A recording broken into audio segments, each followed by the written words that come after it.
to improve that? Right. Okay. So, yeah, that's a good question. It depends on the person. Now, let's say someone comes to me and they say, well, people don't understand me when I talk sometimes. They understand the person most of the time, but once in a while, someone doesn't understand them. Or maybe it's a worse problem and people don't understand them, often. So more than, sometimes it's more than once in a while. So usually the first thing to work on there is intonation. And so intonation are the high and low points of our speech. And so English is marked. What they say is marked by a very wide pitch range, which means we have a lot of lows and a lot of highs. And without these lows and highs, it's difficult to understand people's speech. So that's the first thing. The first thing is intonation. So in other words, this means taking an intonation-centered approach to pronunciation improvement. The next thing is it goes along with intonation. You can't separate it. Is connecting sounds together. A lot of people have slight breaks between syllables and words, and so it sounds unnatural. It throws off the pace and the rhythm. And so I coach people, and there's a method to it, but there's a method and there's also a coaching process, and the both go together some way, somehow. Some people respond better to the coaching method, and other people, well, let's look at the practice materials and do it that way too. It's got to go both ways. So intonation and connecting sounds together.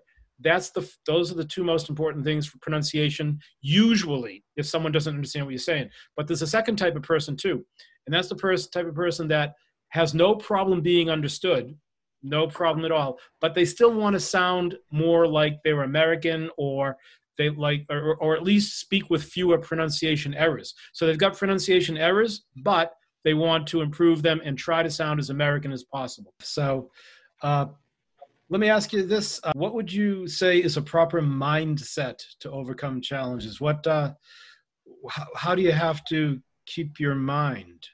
How do you, in effect, stay positive? So, when you're looking upon a challenge and everything, you don't want to say, I can't do that, and I can't do that, and I can't do that. If you keep saying, I can't do, you really won't be able to, because you don't believe in yourself. You have to have belief in yourself that you can do that thing, because when you do have that belief, you will have another motivational push, a huge push towards your goal. And also, you got to stay confident and know what you're doing. As I said, make a plan. And also, a proper mindset is to always focus on the positive side, because if you're positively thinking, you can do this challenge. All you need to do is some help and some stuff. So if you think about it this way, man, this challenge, I really can't get my car to work, but the mechanics are all closed today. I can't do anything now. I can't even go to my friend's funeral or something, a party or whatever.